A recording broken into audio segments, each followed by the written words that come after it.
I tell, though, if my apps are using repeatable read and serializable isolation levels? Well, the best way to find this is by checking your app code and your connection strings and actually looking in the application. But sometimes it's a vendor app and we don't have the source code. Sometimes it's a legacy app and we don't have the source code. Sometimes there are political reasons and it's difficult to get to the source code. There's a variety of reasons. We can look for signs in the SQL Server of whether these isolation levels are in play, but it's not perfect. It's complex because it's flexible. So a session, I can set my isolation level at the session level, but then I can also use hints. So, I can run a query where I'm using multiple isolation levels because I've hinted at one table and maybe not hinted on another and my default is different, or I've used different hints. I can do that. So this is difficult to find, but we can see signs of this. Also, that escalation in that foreign key escalation, that's difficult to see too because my query didn't even ask for serializable. One thing I can do when we look at sys.dmos wait stats, which is wait stats since startup or the last time they were manually cleared, we can just say, do we have any ranged lock waits in there? If we have ranged lock waits that have occurred, then something's using serializable, whether it's by isolation level escalation, whether it's by a hold lock hint, whether it's by set transaction isolation level serializable. So something's using that. Since this gets cleared out when everything's taken offline, I would need to check this regularly or collect this. And then also it doesn't tell me who was doing it. It just tells me that it happened.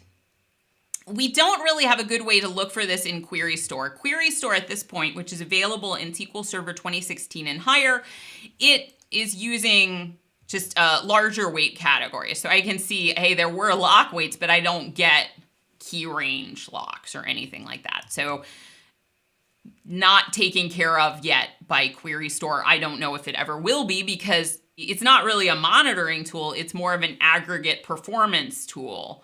So it keeps things aggregate to help keep them lightweight.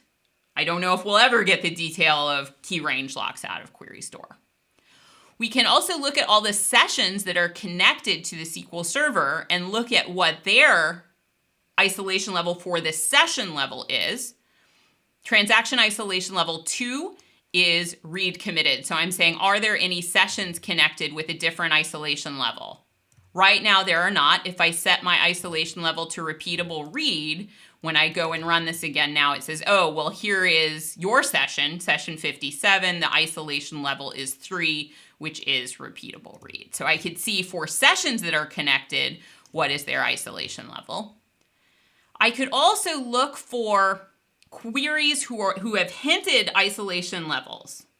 Maybe I'm looking in the Query Store database that's collected query plans. Maybe I'm looking in the plan cache.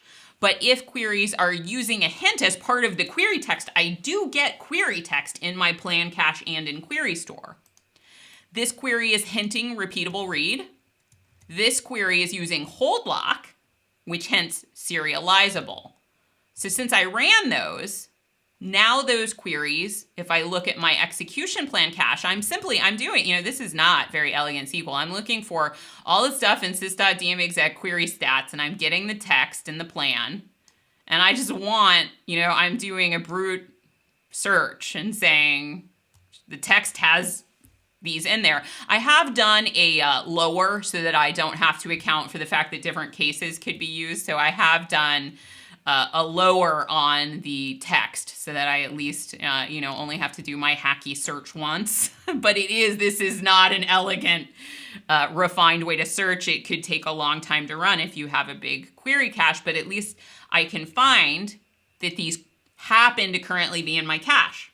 My cache may be volatile, right? I may miss something. So I can look for these traces of it, but there's no simple absolutely yes, absolutely no, and these are the queries way to find it because of the flexibility that we have in using it.